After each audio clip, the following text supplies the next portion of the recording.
suing TSA? Think again. If you think you want to sue that overly frisky TSA handler who patted you down, think again. We'll have it. Is Wall Street numb to Trump? What about that? We'll have a discussion.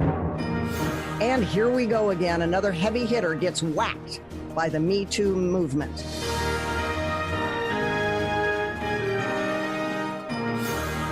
Hello there, Terry here on Think America, where we reason first and then converse. I'm Terry Gilbert, your host. This is America's Radio Town Hall Forum. Welcome to it. I invite two non-broadcasters, real Americans, everyday folks, as it were, to come to the program to talk up issues with me. I present thought-provoking conversation starters on the hot topics of the day and some unusual topics too. Everything from your wallet to lifestyle, your faith belief, and certainly your politics. I want to welcome to the program this week, Karl. Karl is a financial analyst and he joins us from Florida. Hello, Karl. Hi, how you doing? Nice to have you, Karl. And Mike. Mike is semi-retired from politics. He was part of the Carter to the Reagan transition team. He's also a semi-retired CPA. Hello, Mike. Nice to have you. Thank you, Terry. Mike is from Phoenix. Let's get right to it. I want to get right to this discussion. Here we go again, guys. Another heavy hitter gets whacked by the Me Too movement. We all know, made headlines this past week, Les Moonves of CBS, the big cheese at CBS, formerly with Viacom, and even before that with Warner Brothers Television. And here we go. 6 women have presented allegations. It goes back to decades, apparently, and the New Yorker magazine has picked it up and does another expose. What I don't like about stuff like this is that the victim or the person of the target, who's a target and oftentimes attacked, gets exposed in the media first before a court of law, before due process. So by the time they can sort of gather their own defense, here we go, it's out, and that's the world we live in, Karl. Oh, I think so. And then there's the other issue that goes along with this, which is we have a statute of limitations, both civilly and criminally, because things tend to get muddled up and fade over time. And when you take something like this and say, well, 30 years ago, this and this happened. Right. If we're not talking about physical assault, there might have been a wee different view of what was appropriate back then as well. So we're not only lynching people literally without the benefit of a trial first, but we're trying to apply today's standards to what existed 30 or 40 years ago. And there's a problem on both sides of that. I agree. And when you say today's standards with what existed 30, 40, even 50 years ago, there is huge contrast.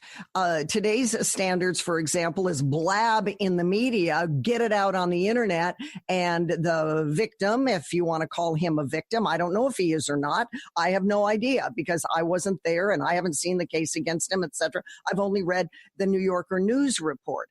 But regardless, it's a different culture, Mike, 50 years ago than the culture today. I see a major sea change with this, but with a lot of non-due process. How do you see it, Mike?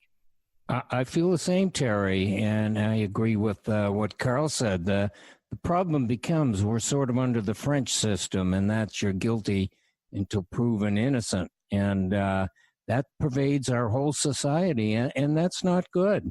People deserve their time in court. The court of public opinion tends to come first. It's quick to make decisions, and it's not good.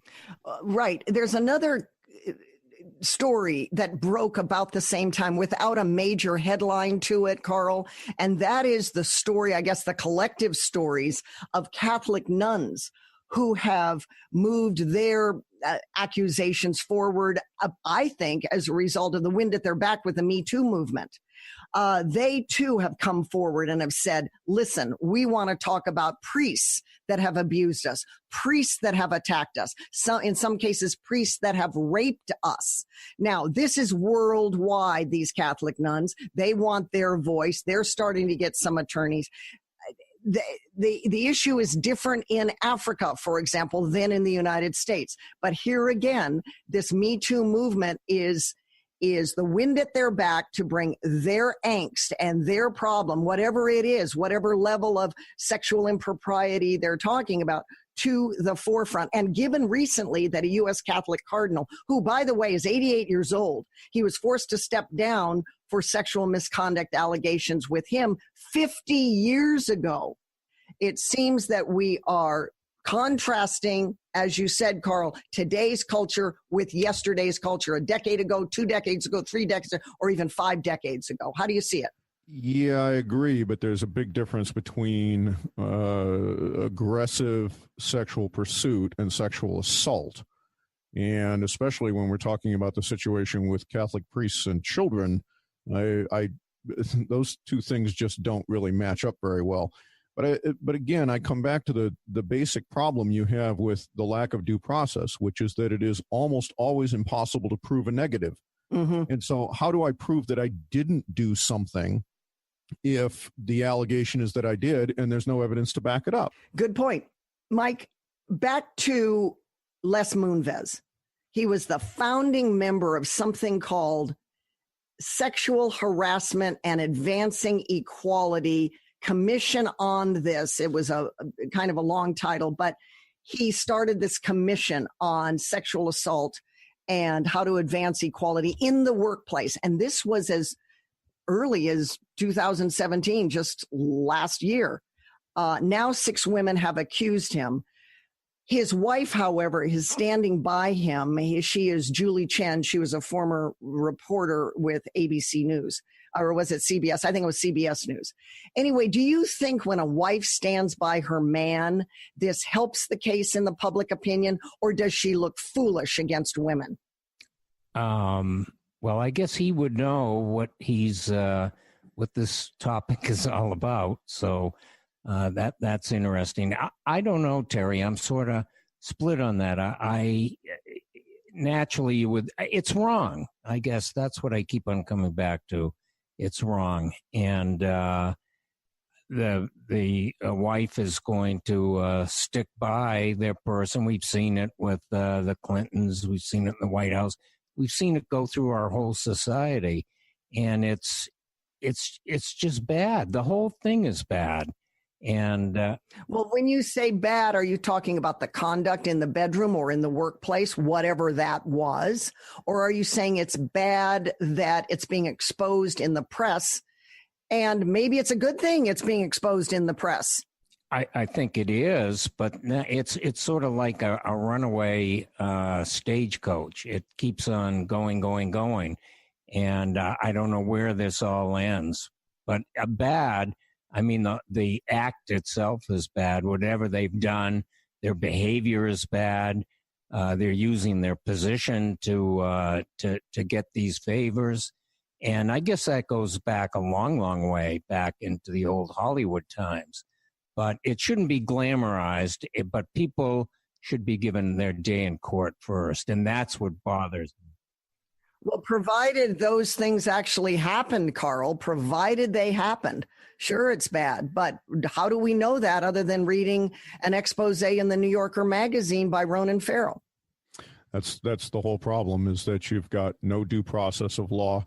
You've got no due process of anything. And once somebody's reputation has been destroyed, it's impossible to get it back. Mm-hmm. So where do we draw the line on this? And oh, by the way, it is not unusual for people to make allegations of various sorts that are completely false. We've had a recent spate of these things with people alleging racial discrimination or religious discrimination from, for example, comments left on checks in restaurants. There was just a recent one in Texas that was exposed to be a fraud. And yet the person who was besmirched, they've already been besmirched. Mm-hmm. Exactly. Back to the nuns, Karl. Are they, would you say, as a group, more believable than some of the other women, secular women in the Me Too movement? I think so in the general case. But, again, it all comes down to specifics. There are people, obviously, since we know that there are priests, for example, that have abused young boys, we know there are people who are wearing cloth and yet are not trustworthy. So I don't know that you can generalize and say, well, because somebody has this as a vocation, that means we automatically take whatever they say as gospel. That's why it's important to have each individual case be seen and heard and met in, I think, the culture in which the alleged crime was committed, Mike. I think you're absolutely right. And can we get that if we're bringing all these allegations? As Karl mentioned, we've got a statute here, or do we? Is there a statute on rape, for example, in Angola with a Catholic nun? Is there a statute of rape, for example, the same in Germany as it would be in the United States? It depends on those laws. Exactly. And it depends upon where the people are. They're listening to what the situation is. And it's all... It just sort of takes me back. A number of years ago, if you said, oh, I saw this person out by the schoolyard watching the kids at recess play soccer, then all of a sudden that got into the person was a child molester. And that's what we've gotten into today. And people are quick to hop on this. And the more famous you are, the quicker they are to get on it and move with it. And that's bad. That's not good for society. Right. Back to you, Karl, for a minute. I just said that each of these cases are unique. It seems that we have a not just national, but international sea change. Do you see it that way? I think so. There's clearly, one of the problems, I guess, the best way to put this, and I know I'm, trying to come up with a coherent thought here that doesn't step on too many toes, and yet maybe there's some that should be stomped. There is a problem that goes on when you have some great social injustice. It doesn't matter what it is. And clearly there was plenty of that in social injustices over the years, whether it be in slavery or whether it be in women's rights, whatever have you. But there is an issue that arises in society when we say, well, because the pendulum was all the way over here on this side, mm-hmm. and this particular group of people were getting screwed, now we got to put it over here and screw the other people. Mm-hmm. Especially when the people who did the hosing originally, 10, 20, 30, 40, 50 years ago, mm-hmm. they're dead. And so you see that kind of thing all the time. And I think that's extremely destructive to civil society. First off, you're not responsible for what your great-grandfather did, no matter how bad it was. And well, at least not in the United States, maybe in India, but not in the United States. We need to leave it there, Karl, and move on to another topic, which will be straight ahead. Suing TSA. You should think again if you want to sue that frisky, speaking of sexual overtones, that frisky USA handler who patted you down. You might not be able to do it. I'm Terry Gilbert. You're listening to Think America. Reason first, then converse. We are America's radio town hall.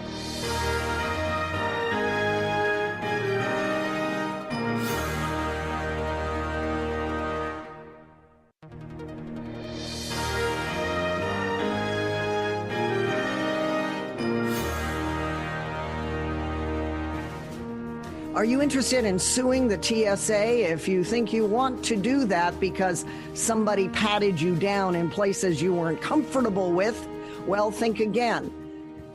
This is Think America with Terry Gilbert. This is America's radio town hall. We are moving into this conversation about a federal court. It has ruled that TSA handlers are federal, and this is important, administrative employees.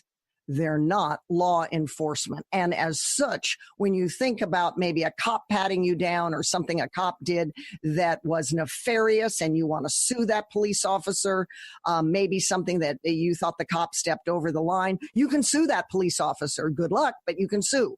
You can't a TSA handler because they are not law enforcement, and therefore they are immune from being sued for misconduct in civil cases. Karl, this is a turning point, I think, because a lot of people have complained about going through TSA, about all the pat downs, and you've got to do this, you got to do that, take off the shoes. Are you going to be, if you're female, with a female TSA handler that pats you down, or with a male? But this is now a ruling, and you cannot sue them because they're not law enforcement. I think there's a very interesting aspect to this, which is if they're not law enforcement, where's their authority come from to compel you to do anything at all? And there's another aspect to this, which I have called them the sexual assault for a long time. You have to remember the TSA was put into place at the behest of the airline industry after 9/11. And the reason it was done is because the airlines were scared to death that they were going to get sued for lax security that led to those attacks and all the people that were on those planes dying. So the government, in a sop to the airline industry, rather than let these claims be heard in court and judged either good or bad, as the courts determined, decided to shield the industry from any possibility of liability for security breaches. And so we have this as, if you really want to look at it, this is the airline industry's responsibility and fault. It is not the government's. They were the ones that went crying after 9/11 because they didn't want their culpability or lack thereof to be exposed. And now we have the TSA saying that, and the government saying, oh, well, they're not actually law enforcement. But boy, just try to refuse to follow their orders and see how fast the guns come out. Right. And Mike, because of this ruling, they cannot be sued for things like false arrest. Let's say they arrest you, Mike, as you're going through the security. They can't be sued for abuse. Let's say they touch you in places you're really uncomfortable with. Let's say your buttocks or your genitalia area. They cannot be sued for flat out assault. Let's say they take you in a back room and they want to look through your pockets. They want to look through that briefcase of yours, etc., and a possible assault happened. How do you see that? I don't like it one single bit. I haven't since the beginning of it when they started. Karl went through the history, and which I think is important. I mean, the airline should have the first responsibility. This is something the government shouldn't be in. But I said from the beginning that the terrorists have won. When you go in there and you've got no recourse now against people that do bad things, and that's not good. But I say the terrorists have won. Every time we've got to go to the airport, we've got to go early. We've got to pack right. We got to buy this. We got to buy that. It's insane. It's absolutely insane. So and it cost a ton of money. So the terrorists, by starting all this, have won, and it's not good. Well, what is the recourse? You can complain, Karl, to TSA, and then you're seeing an agent and you kind of say, well, I want to voice a complaint, but you can't sue. Is that the extent of the recourse, do you see? That's the way I see it. You can complain, but you cannot sue. I think so. There's we have a formal complaint profile and policy. There's a place to actually send them, believe it or not. It's their so-called civil rights division, if you will. However, there's no enforcement available. So if there's no enforcement, then it's a dead letter. And the only recourse we really have is to say, we're not getting on airplanes anymore. Put the airlines out of business. Yeah. Well, good luck with that. Right, Mike? Yeah. Right. Exactly. To Mike's point, you are very correct. It is extremely expensive. You can't even take water through a security. You got to buy water on the backside of security once you go through. I don't know why, to solve this problem, we can't just have the machine where you put your hands up. It scans your whole body. I forget what those machines are called technically. And then you meet through. So a handler never does handling, Mike, never. And that would solve a lot of this. It would certainly get us through the issue of possible sexual assault, the pat down and so forth. But I recently flew and I went through the x-ray machine. I don't know, again, the technical name of it, but it's an x-ray. Had my hands up.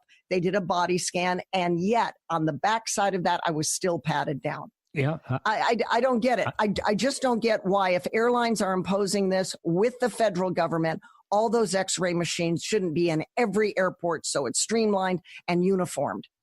I'll second that. Karl? Yeah, I think so. But, some millimeter X-rays are not perfect.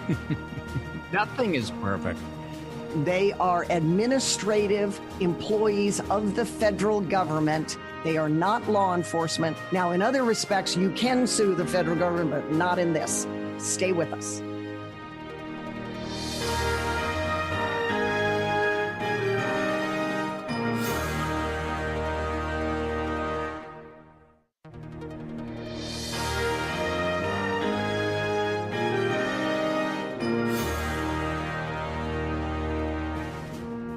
Welcome back to Think America with Terry Gilbert. This is America's Radio Town Hall Forum. Welcome back to the program. I want to turn our attention now to my interview with Derrick Kinney. He joins us from Texas. He's a private wealth advisor. He's done multiple appearances on Fox Business, Bloomberg TV, CNBC, has been in the Wall Street Journal, Money Magazine, Yahoo Finance. And I think the topic that's pretty riveting right now, and I want to address with you, Derrick, is whether or not Wall Street is just plain old numb to President Trump. What do you think? And welcome to the program. Terry, thank you so much. And also thank you for that great introduction. It's always great to be with you and love your show. You know, it's interesting, the more we hear about Trump and how unconventional and sort of the swashbuckler that he is, you would think that the news media and people in general would just ridicule him and not allow him to get anything done and really not give him any credit. But what's happening is, as he's done those things and had some successes, people have said, look, that's just how he is. He's the unconventional president. And people are sort of getting used to that and on with their daily lives. And as long as their lives aren't affected too negatively, they're comfortable saying, look, if that's who it is, that's who it is. Let's let the ball roll and see what happens. It reminds me of the tape that came out of Hollywood that the left really pounced on him, where he said he can grab him wherever. And we all know what that is, so I won't punch all of what he said. But it's as if he can do whatever he wants. And in my mind, Derrick, I separate the bombastic personality that is part politician, part reverse psychology, I guess, with policy. So I think not only is Wall Street numb, I think we're all kind of numb. And in the meantime, he is trying to move the nation back to making America great again. That's exactly true. You know, you think about what brought him to the fame and so forth that he's achieved. And it's, you know, sort of a reality show format. And as the American public tunes into the news each day and looks at their phone and so forth, what many people feel like is they're watching a reality show unfold every single day. So many things that are thrown out there, and people are left to wonder how much is truth, how much is not truth. But Terry, one thing I would draw our listeners back to is this. This only works as long as there is success and people are feeling like it's helping them in their personal lives and their business lives. You know, think back to election night when Trump was not expected to win. No one gave him a shred of a chance. And when he was elected, stock market futures were pointing down over 800 points. That would have been a huge drop at the opening. When Trump stepped at the podium to accept the news that he was elected president, he came across very calm and very confident, and it soothed the market and brought some stability there. And from that point on till really this past February, the market has been on a tear, reaching an all-time high. Now, I would say February was really the biggest test of this swashbuckler president, in the sense that, you know, many presidents have lamented on China and other countries on unfair trade and how America is getting the raw end of the deal on many agreements. But no president has said, look, we're going to do something about it. And when he declared tariffs, the market went into a tizzy, not knowing what to do. And at that point, the market dropped over the next 10 days about 2,000 points. And so that was the first test. However, what we've seen since then is, we've now come to know that what Trump is doing, by most economists' view, is it's a public negotiation. Most presidents in the past have done things behind closed doors and come out publicly to sign something when all the I's are dotted, T's are crossed. It's more the formality. Trump puts everything out there from day one and lets the public sort of kind of banter in and be part of the decision, sort of like that show Who Wants to Be a Millionaire. You can phone a friend and get feedback immediately. That's what Twitter does for him. So as long as we see the market do well and economically things be strong, I think people will still be fairly numb to him. But, and it's a big but, if we were to see economically around the world things start to drop, or our allies no longer back us because of how tough we're being with tariffs, that could spell some possible negative news for the economy. It seems to me everything that you said correct, and the turning point might have been with the tax cuts.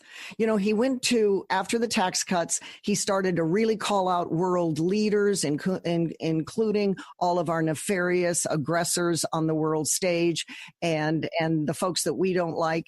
And then even with our friend, he goes to Windsor Castle to meet the Queen. He's 25 minutes late. He breaks protocol. He forced, at one point, I read in an article out of Britain, that he forced the Queen to walk around him, which is, again, not mannerly. He is challenging Theresa May, all of our European partners, all of our alliances with our Western so-called friends. He's unpredictable with how he's chumming up with our enemies, it seems, and then, no, I'm not chumming up with our enemies, for example, Putin. So it seems like if he can cut the mustard and make steps that move toward making America great again and move that needle, it sort of doesn't matter what he's doing because we can't predict it anyway, and we'll just chalk it up to strategy. Is that a good way to think about it? Yeah, I think you've described it very well, Terry. And what I would add to that would be it's sort of the example of the college student that burns the candle at both ends, getting through school and then basically puts sleep on hold only to get things done. Eventually it catches up and that person may get ill or sick, or they've got to take a break and eventually change their lifestyle. And what many people are concerned about right now is, look, how long can this go? And one thing that Trump has done well is he has maintained the persona consistently that he is the outsider. He is the one wanting to drain the swamp, and he's one that will basically say whatever he wants to whoever he wants. And that's what has people really amazed with these world leaders. No one has spoken in the way that he has and other things that he's done. Keep in mind, the economic boost that this tax cut has provided has been a real boon for corporations. And they were the first beneficiary. When those items passed, we saw stock prices go up immediately because those companies pay less in taxes. They were able to pay some bonuses to workers. Now we're going to start seeing in the news over the next couple of weeks many CEOs really cashing in because of the growth their companies have had. So there may be some possible backlash there. The concern is that Trump, for the most part, has put himself out as a populist president. He is a president of the people, much like, you think about the movie Gladiator back in the day when, the emperor would let the crowd determine who lives and who dies. It's sort of the same mentality that Trump has brought. The concern, though, is if midterm elections aren't favorable for the GOP, that could really stagnate what Trump wants to do, and public policy and public perception, more importantly, may shift a bit. The concern is we may be burning the candle at both ends, but as long as the results are there, people always ask, what have you done for me lately? Derrick, we're down to about a minute, and I want to squeeze this in, so pithy response, please. The sanctions with Iran really making a difference. I heard today on a market report earlier today that inflation there is over 200%. The economy is collapsing. What do you really succinctly think Trump will do with Iran? Will they come to the table? Well, what Trump has, quickly, 1 minute. Sure. He has been good at bringing world leaders who want a national perspective on things. When he brought the North Korean president, someone who the U.S. has never given credibility to, most world leaders who are sort of renegades love and relish an American president visit, whether they do anything about it or not. So typically when they do that, there's some sort of a concession that happens. So I wouldn't be surprised to see some level of a concession, but the jury is still out. Mm-hmm. All right. I hope you join us again. He is Derrick Kinney, private wealth advisor, has done numerous appearances on national media and on this radio program out of Washington, D.C., nationally syndicated Think America with Terry Gilbert. Thank you, Derrick, for joining us. Appreciate you. My pleasure, Terry. Thank you for having me. Okay, straight ahead, another topic on the table with Terry's Talkers. Don't go away.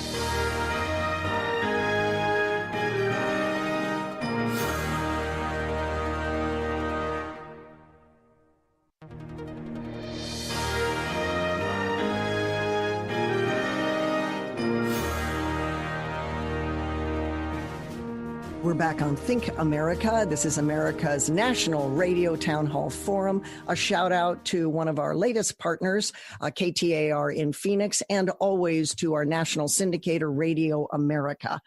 Karl is one of my talkers on this town hall format. What did you think of Derrick Kinney and his view of Trump and the markets? I think he's spot on in a number of ways, but my biggest concern is that most of what you're seeing in Wall Street is essentially a reaction to $1.3 trillion worth of debt that the federal government has put on in the last 12 months through June. And it's really not any more complicated than that. You have lots of money chasing a certain number of assets and makes the price go up. The challenge comes when those prices start to reflect back into the real economy and people, start looking at it and say, oh, wait a minute, how come gas is $4 a gallon instead of $3 or $5 instead of $4.50? Mm-hmm. Inflation is always there. Mike, what was your takeaway? Yeah, he was very interesting. I think he, as Karl said, he was right on. And I think that Trump is a swashbuckler. I think he's changing the world, the way people think. A lot of the stock market is going to have a lot to do with the trade that's going on. It's so interwoven and so complex that he just has to keep on moving with his head down. And I think that if the public gives him a majority in the House and the Senate, that you'll see the next 2 years are just going to take off. And I think people have just had it and they want to see that. Well, it's very important, these midterm elections. Absolutely. Especially for the GOP to let Trump still be Trump, right? Let me move into another direction here, guys, with another thought-provoking conversation starters. Do you want to get into the billion-dollar growth industry funded by the government? What am I talking about? It is the issue that is created by human misery due to politicians, even going back, and Mike, you'll identify with this, to the Reagan years, not making hard decisions on immigration and manageable immigration policy. It is the business I'm referring to of providing transportation, housing, schooling, watching migrant children and families on America's borders as they press into the nation. There are many, many companies and firms and nonprofits, et cetera, charities, defense, security firms that are all on this issue because they can make money on the issue, and the issue is not going away. Right now, we've heard this past May with Trump's zero tolerance policy that there will be no tolerance, right? But then we've got the asylum seekers that are screaming, oh, my kid was left in a shelter and I'm over here being vetted and this can't happen. So it's the problem that never goes away, Mike. How do you see it? It's never going to go away until they do something and they stop the inflow and try to get the process squared away and moving along quicker than it should be. But, when you look back at Reagan and Tip O'Neill, they came to an agreement. There was some amnesty that was given at that time, and amnesty, I'm sorry. And the one thing that didn't come that was promised by Tip O'Neill was security. And until they get that squared away, everybody laughs at the wall. but they've got to get something that's symbolic. Right. And let me get to Karl on this. Sure. It seems that this is an opportunity for profiteers to get easy bucks in the crisis. The worst part of it, when you look at it from a human perspective, is that the people that were coming in here, for the most part, are on the left side of the bell curve. And we have a tremendous problem in this nation and are going to continue to, because we've exported most of the jobs that the people on the left side of the bell curve can do. And so you have to either stop that, or you have to stop letting people on the left side of the bell curve into the country. Those are Indeed, the only two but options. as these asylum Otherwise, seekers have come your in, budget and collapses. the left has screamed for you can't separate families. Well, the first thing is we have to figure out if this is the real family, the intact family. We don't know that, so the vetting at the border, I think, was legitimate. How do I know that that young child isn't with a human smuggler, Karl? But these are all... Well, about 30% of them are. Yes, and that's debatable. I'm on your side on this, but this is all part of the issue at hand. These profiteers continue in America. Companies, nonprofit, even profit and government, for-profit and government, continue to love the problem because they stay in business because of the problem. All right, let's take a break with Terry's talkers on this. Welcome in the next segment, Megan the Millennial, who will weigh in on this. She, as you know, is an attorney, a mom, and libertarian. She does a cameo on the program. She's next. Stick around.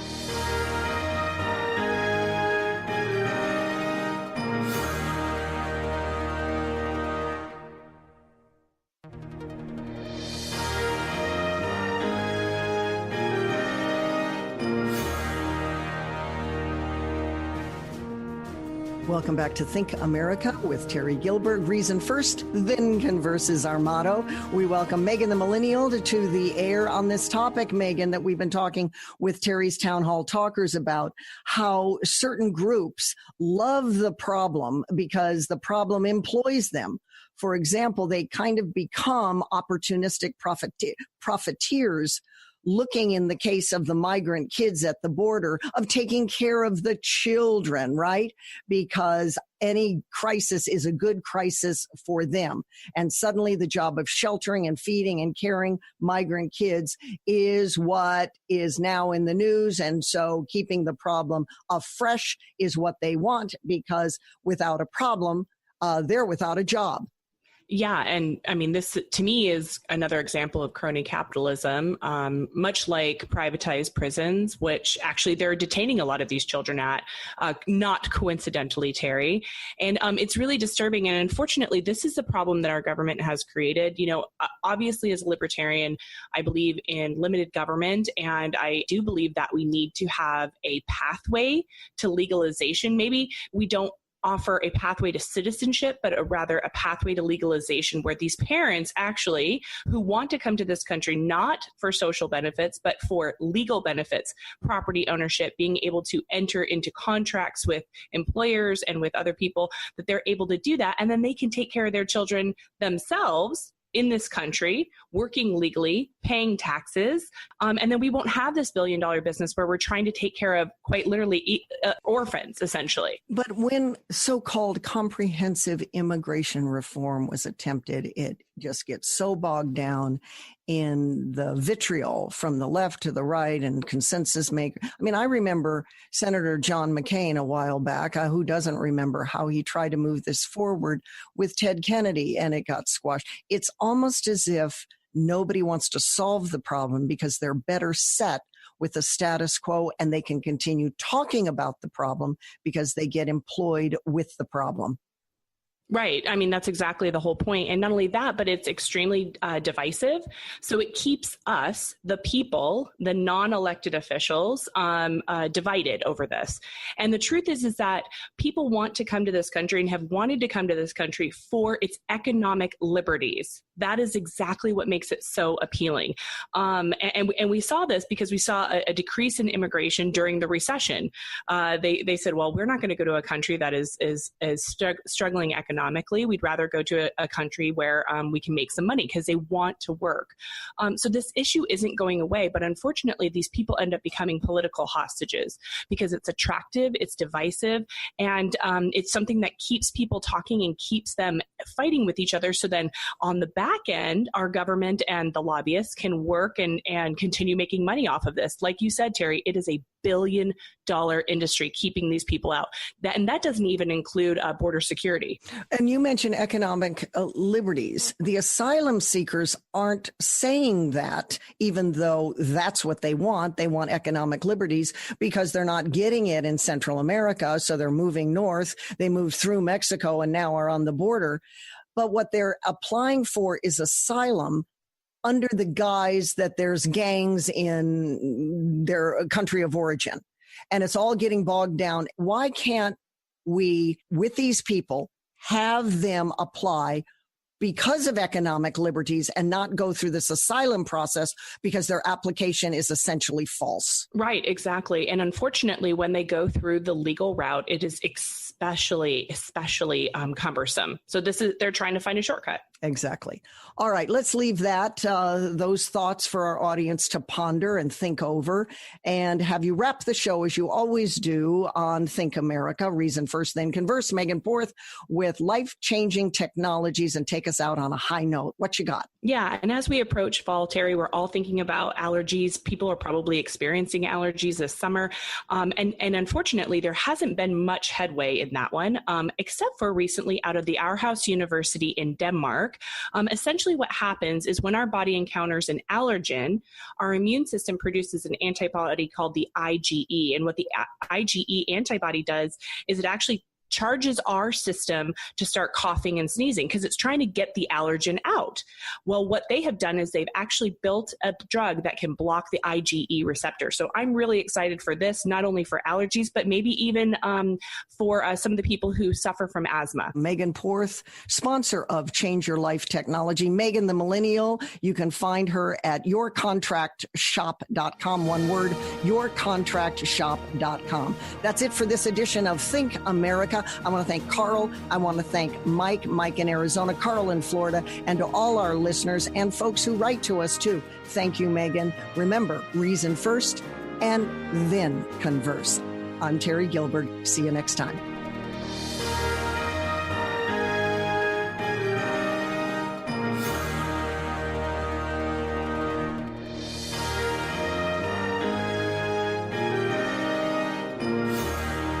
$5 billion now for the wall. The House spending bill would provide $4 more billion next year for Trump's border wall if it gets approved. We'll have it. The SAT, it provides lower scores now because the test is easier. Students are rebelling about it.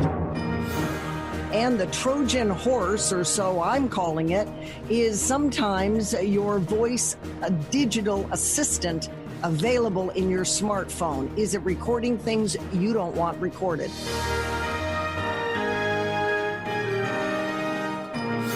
Hello there, Terry here on Think America.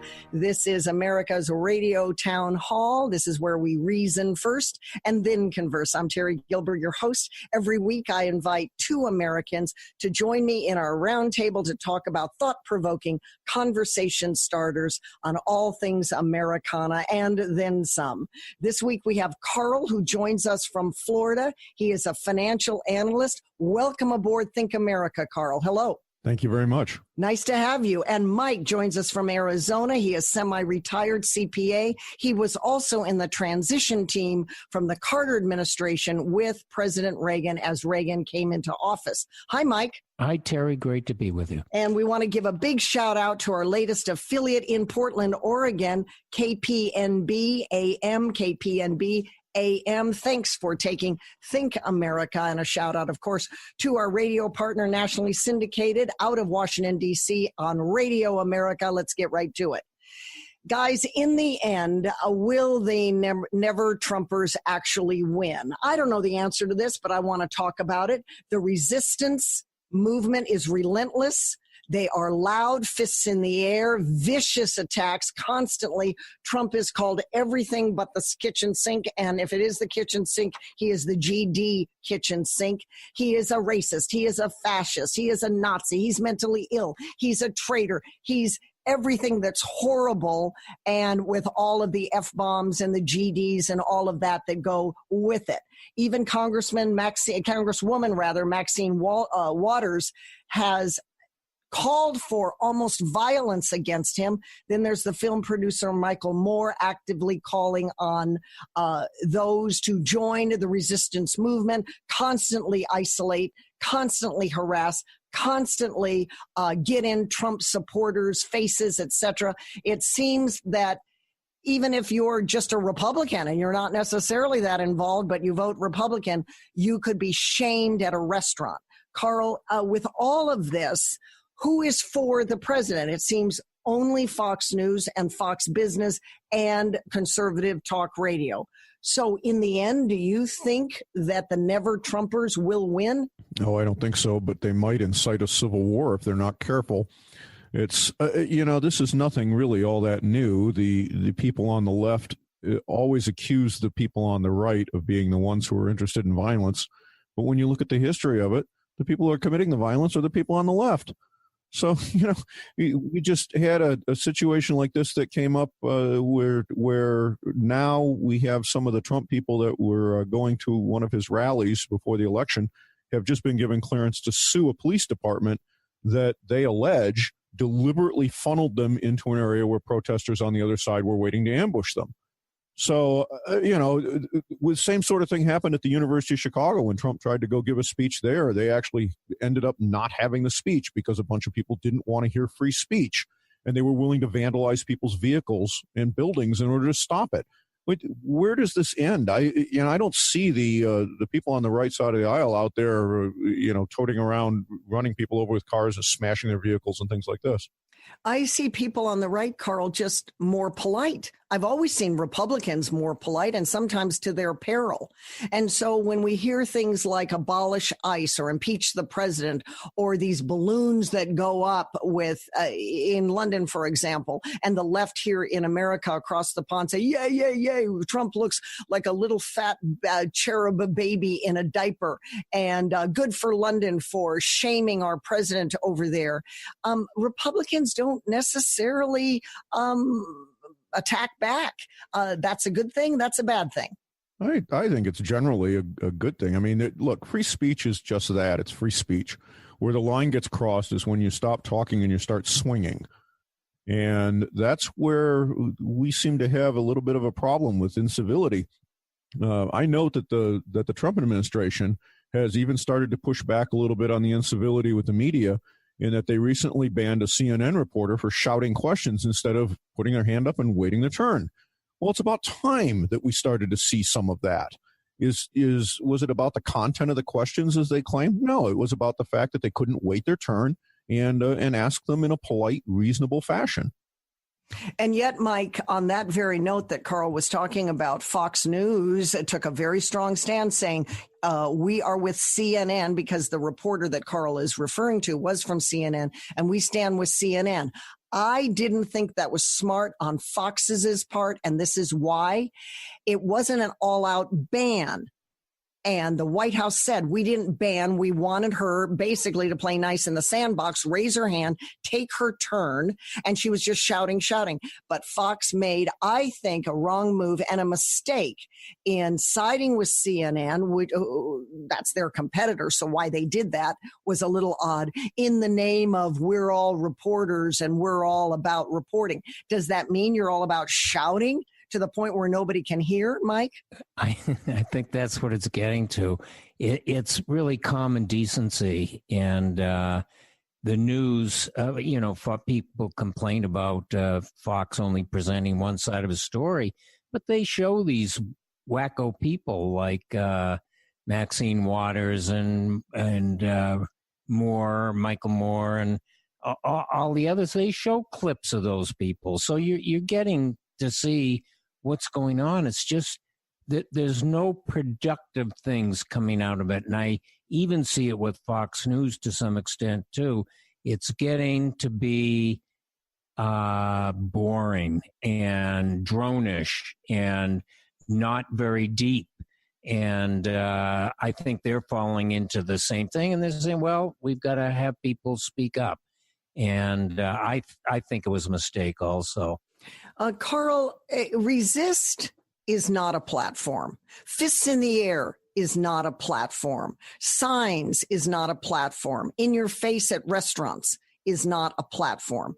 The longer the Democrats promote this kind of behavior and get behind it, whether it's Maxine Waters, whoever it might be, they're losing time in creating a platform, a better platform for the midterms and certainly for a front runner in 2020. They need to stop, because negative is not a platform. Do you agree? Oh, absolutely. And I think the biggest problem the Democrats have right now is they don't have a platform. Correct. Exactly. What's the reality of the platform? Free stuff for everybody? Get anything you want for free? Well, there's no such thing as free. There's only making somebody else pay. And when you make somebody else pay, how do you do it when they say no? You pull a gun out and you make them pay. So if that's your platform, well, it doesn't seem to have worked out so well in the last election. So where do you go next? You know, what's interesting too about this is I find some of the districts on the East Coast are getting this message that resist is not a platform. So they're starting to jump in with more socialism as a platform, as indicative of this Cortez candidate that won in a district in New York. But even that is a drone of Bernie Sanders and that old. It's not progressive, Mike. It's regressive. Right. You've been in politics a long time, Mike. Bringing that back, that old rag back, saying it is progressive is antithetical to being progressive. It is regressive. And yet here's this 20-something, and she doesn't know too much, and she's getting slammed by good debaters when she gets out there. But because she doesn't know any better, she doesn't have any boundaries, she doesn't have any borders, she has no barriers. She's just out there, rah, rah, rah, free education, free healthcare, free birth control, and all the rest. But that isn't a platform. And I think the left is going to be terribly embarrassed if that's what they're proffering, that image. You're right. And they're saying things about her that they've said about Trump, except Trump seems to have a part of a brain in his head. And she seems to have none. She's got no backup, no intellectual prowess relative to the issues of the day, and she's just running her mouth. I think people are getting tired of all of this and uncomfortable about all of this violence that's going on, and it's meaningful and hateful, and it's a tough thing to understand. I will say that they've got to come together and they've got to get a platform. And I'll say on your program, Terry, and I've never said this to anybody, but the only way the Democrats have got a chance is if their Senate leadership and their House leadership goes away. And if that happens, then it could be a real race. Otherwise, I think the Republicans are going to run away with it. But I don't see Nancy Pelosi leaving anytime soon. I just don't. Schumer seems, it just doesn't strike me that that's going to happen between now and the midterms, Karl. How does that strike you? No, I don't think it's going to happen either. If anything, it's getting more strident. Look at what happened with Maxine Waters and the craziness that came out of her mouth in the last few weeks. I don't see any kind of censure coming for those people. Certainly Schumer's not going to back away from his position. And so I think there's a surprise coming for the Democrats, but it's not at all shocking that they're running the same old tired, give me all the free stuff. Frankly, I think Sanders should have been the person who was running against Trump. The Democratic Party, they sabotaged their own primary. So what's there to say about that? It strikes me that if the Dems, Karl, really wanted another Obama, they would look at Kamala Harris and shape her. First of all, she's a woman. Secondly, she's quite striking. Third, she's articulate. She's already back in Washington. She is the next, it seems, but they're not really moving her forward. It's Elizabeth Warren, it seems like, or maybe, God forbid, Hillary again. Why don't they see that? If they want to regain power, get with the seasoned, attractive, healthy, not a little kooky like some of them out there, candidates that can be Obama-esque. Well, look at the reality on this, Terry. It is easier. Look at the Republicans. When they were in the opposition, they voted to repeal Obamacare how many times? And then as soon as they had the majority, they had the ability to repeal Obamacare, and all of a sudden, oops, we're not going to do that. So it's easier to be the opposition party than it is to actually have to govern. They've got to proffer a candidate for 2020. Elizabeth Warren is already kind of damaged goods. Trump will completely call her Pocahontas every tweet that he makes, Mike. Never Trumpers will not win, even though repetition builds reputation, as that saying goes. It strikes me they won't win because it's negative, and negative is nothing. It's just anti. It could, as Karl said, dovetail into some kind of civil mini war in the United States. We haven't seen that this summer, thank goodness, but we need to leave it there. That's my 2 cents on it. We'll be back on Think America and talk about $5 billion for the wall. Reason first, then converse.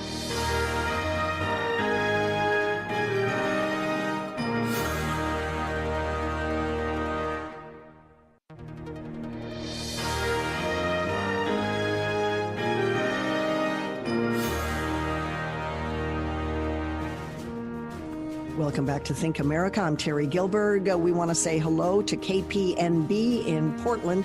KPNB AM is our latest affiliate on Think America. There is a House spending bill that would provide $5 billion next year for building the Trump border wall. Originally, there was a House spending bill that was only at $1 billion, but now that's up to $5 billion.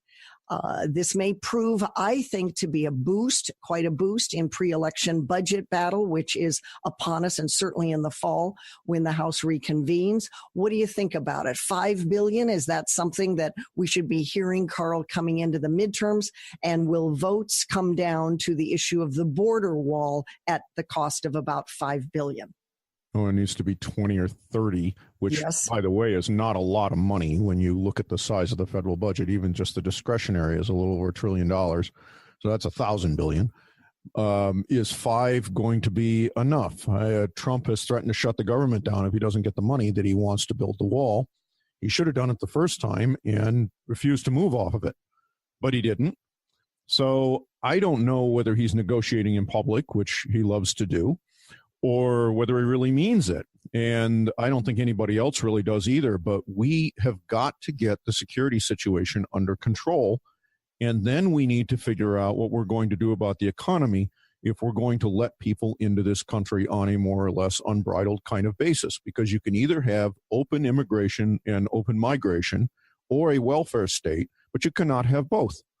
And if we're not going to get rid of the welfare state, there's no indication of that. So what's the alternative? The alternative is it has to be merit-based, and it has to be people on the right side of the curve. I agree. And I also think that the $5 billion is a little small. And he's come down from, as you say, Karl, 20 to 30 billion. I think at the time he just threw those numbers out there. $5 billion is much more realistic.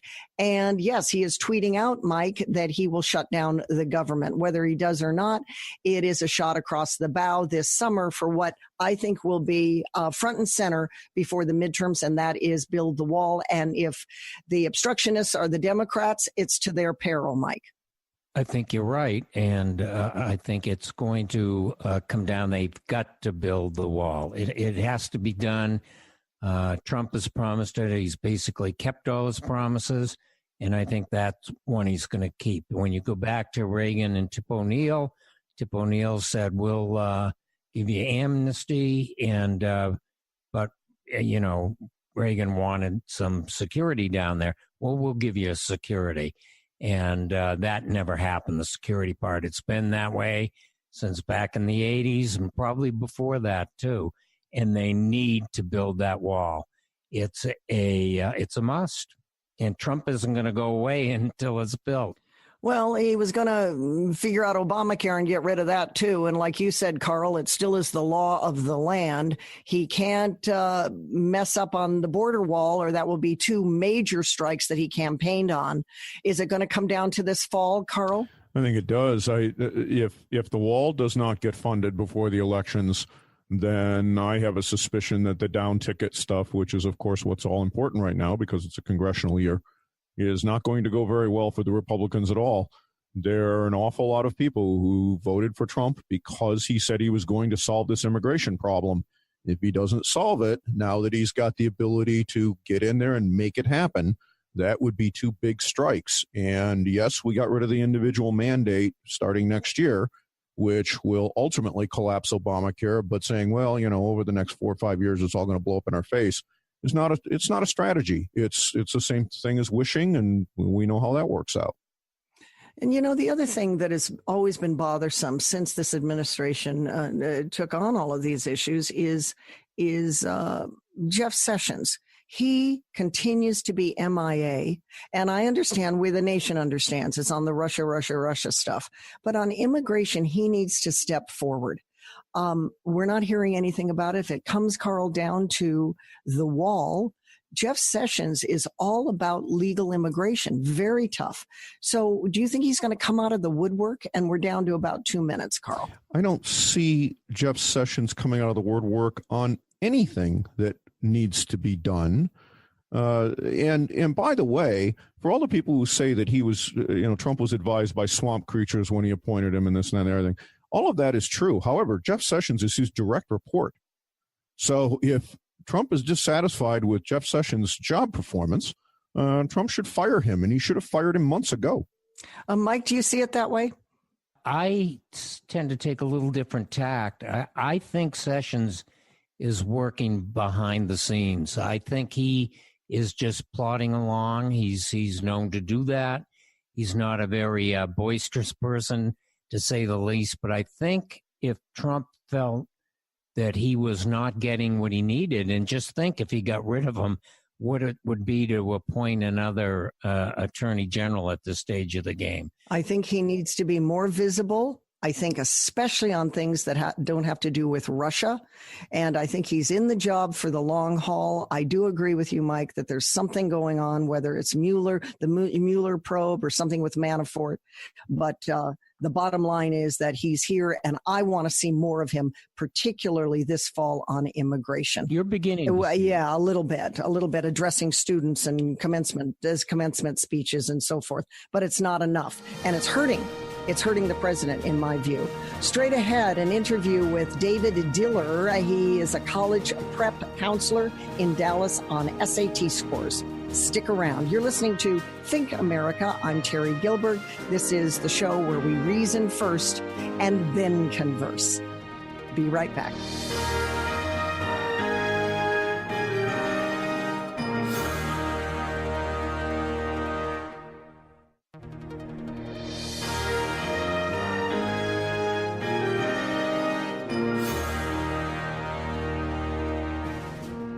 Think America with Terry Gilbert. Reason first, then converse. Nationally syndicated out of Washington on our partner, Radio America. Nice to have David Dillard with us.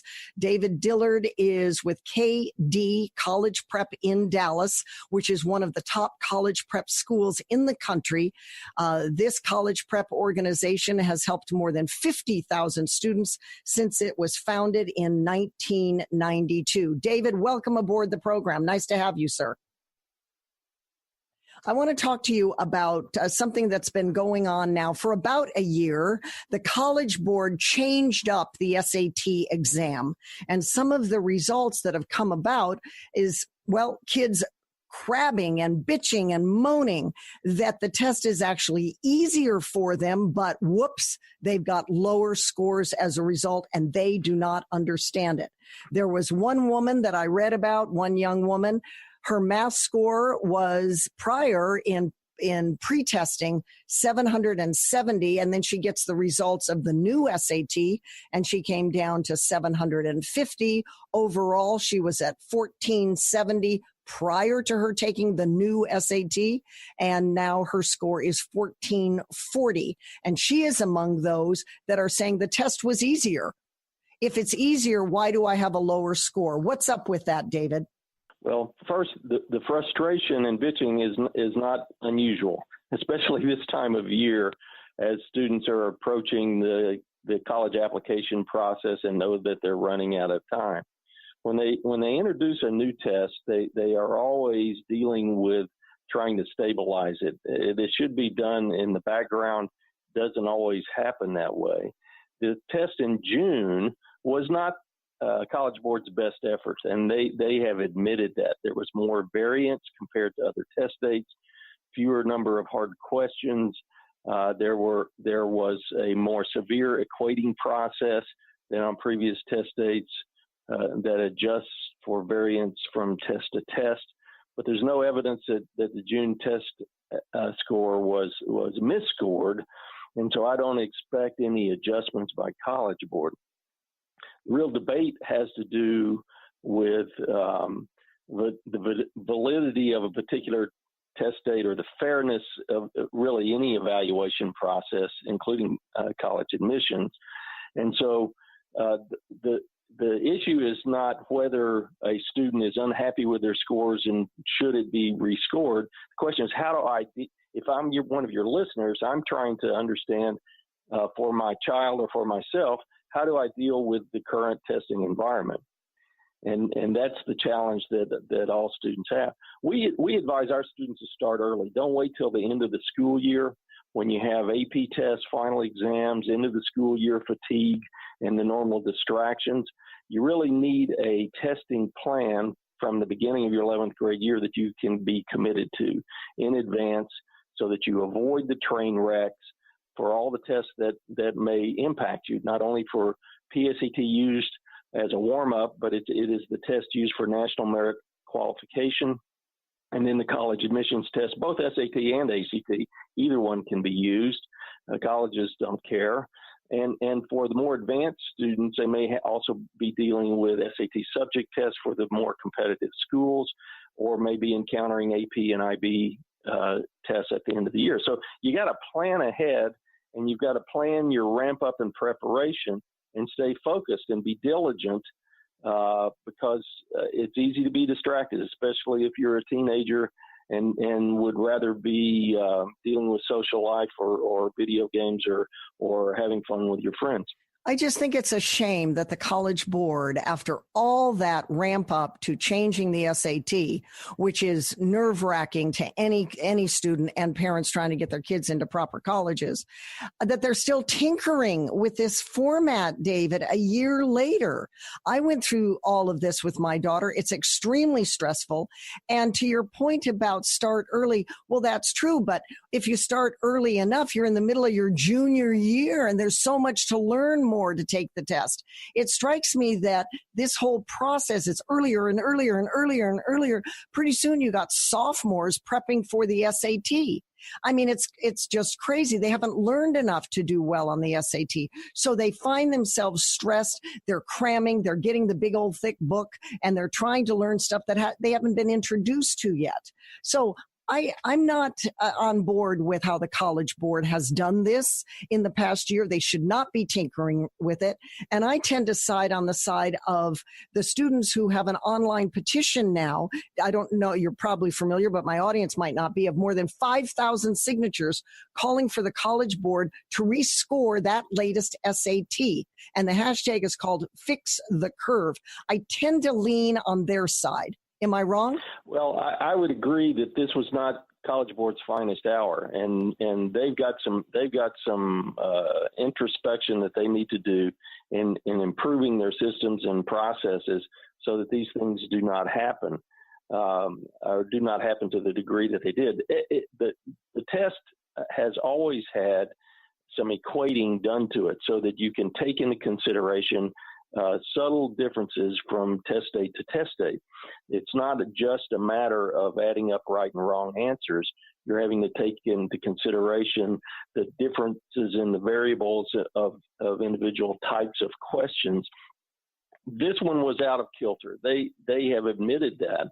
And I think that they will be doing things to better address it, but we will not know without seeing what they do in the future. So we're going to be looking at it very carefully. David, why does the SAT, unlike the ACT, not have a writing portion? An examiner can tell so much about a student's mental maturity, their ability to think outside of the box critically through writing skills.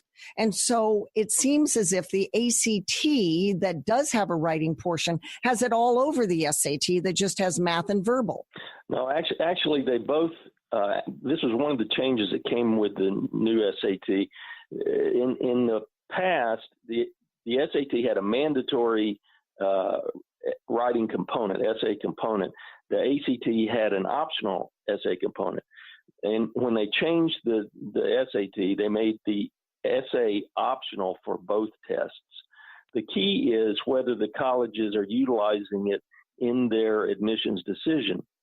The trend has been for fewer and fewer colleges to actually use that component in the equation because it is not the type of writing that a student normally has to do in a short timed environment. Now, when you get to college and you're dealing with blue book essays, you are writing that type of essay.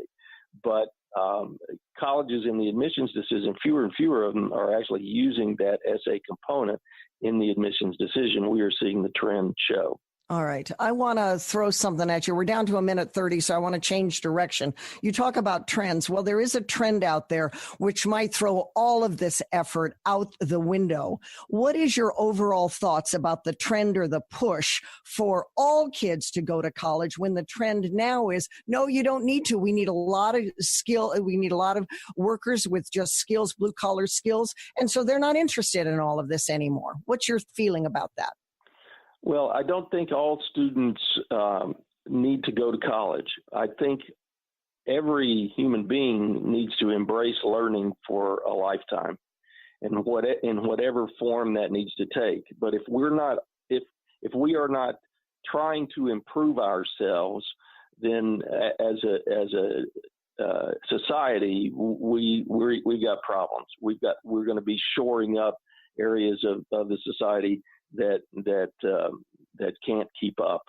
And so I encourage lifelong learning no matter what path you take.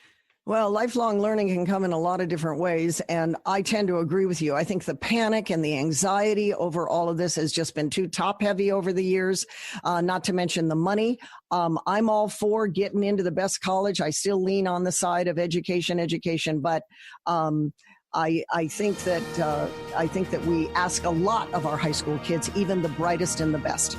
I appreciate you very much coming on the program, David. Good insight. He is with KD College Prep in Dallas. You can find him online. Thank you, David. You're welcome. All right, straight ahead, more Think America with Terry Gilbert. Be right back.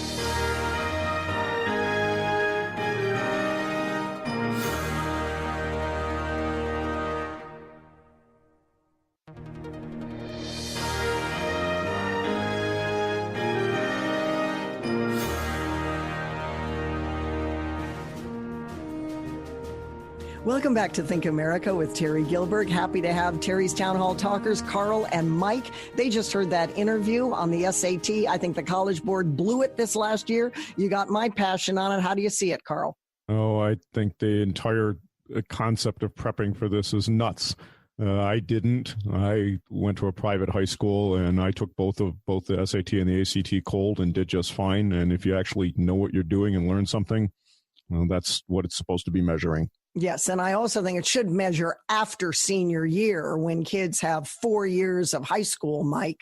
You're right. I'm glad I took them when I took them and don't have to deal with the craziness that's going on with them now. You know, two guys, there is a trend, speaking of trends, which we were talking about in the end, and we'll just be pithy about this. There is a trend not to have it at all. And some of the upper echelon schools are kind of thinking not to have this. A good thing, Karl? Yes or no? Yes. Good thing, Mike, yes or no? Yes. Let's move on. The Trojan horse. We all know about a Trojan horse. It's that illusion of the art of deception. Do we have a Trojan horse in our robotic voice assistants, these digital assistants like Bixby or Siri or Alexa? That's the one you see advertised on TV anymore. And the reason why I ask this is that we don't know exactly who's listening with these robots or what is listening, the robotic ear, if our vocal transcripts can be, in fact, sold to a third party. So is this world we're moving into, Mike, with Alexa and Siri and any voice assistant? I think there's one with Microsoft called Cortana and Google Assistant. Are these good things, or is it just more for the cloud to hear our private thoughts and ambitions and anything that we want to do? Well, I think the cloud hears everything, and probably what the other Googles and Microsofts aren't picking up, the government's picking up. But I have them, and I use them, and I think they're great. And they're going to get more refined and more refined. It's going to help us in the things we can do. You can run your vacuum cleaner on it. You can run your house from India. You can do so much, and it's great. But it's like anything else. It's subject to abuse, and that's going to happen. And it's too bad. I mean, it's like with viruses. People working with viruses and trying to get into your computer and smartphone and everything else. It just ruins it. And it's such a wonderful thing. And you're going to see it go by leaps and bounds in the next 5 years. You made the point. It's good for so many things. You have it. It's good for senior home care with senior living. It's good to have a assistant that submits invoices or sets up your calendar. But on the downside, Karl, I don't know if you read, there was an article a while back, speaking of home appliances like vacuum cleaner that Mike brought to the air. There was a case, a criminal case that involved the witness being a refrigerator of all things, because there was a listening device and a security camera somehow in the refrigerator. It had to do with a murder. So what the refrigerator was picking up because of a device in the refrigerator itself became a witness to the crime. It sort of reminds me when O.J. Simpson had the melting ice cream before he left after the event with Nicole Brown, and he left to Chicago and the ice cream was melting. Yeah. So comment on that, if you will. Well, the refrigerator as a witness. Yeah, I have none of these devices in my house, and if I come into your house and have one, you're either going to let me take a sledgehammer to it or I'm going to leave and never come back. I have all of them turned off on my electronic devices, including my phone. I don't use Cortana. That's disabled. The data is being collected all the time, no matter what they tell you. It is being abused. It will be used to price your health insurance, your car insurance, your house insurance, everything else. And the only way you can stop it is to stop it. I have full automatic home control of my own house from my cell phone. Does not use any of these digital assistants. It does not use the cloud. It is completely peer-to-peer, phone to the device at the house. Nothing else is in the middle of it. It's unnecessary. And the only reason it's sold to you this way is not because it's more secure or better. It's because the companies want to steal the data and abuse it. And that's why it's architected that way. And so would you say the same of all the speakers, the Bixby, Home Google, or is it called Google Home? And then there's one called Google Home. That's right. And then there's one called the Home Pod. Yeah, exactly the same thing. You don't have any of that garbage in your house. And for God's sakes, don't put it in your business, because if you want to talk about where confidential information is useful, that would be it. I was resistant to a cell phone years ago, and now I do everything on the cell phone. So I don't know moving forward if we can kick these robots out of our lives as much as we want to. Good discussion, guys. Straight up, Megan's approach to this. Megan the Millennial will be with us right after this.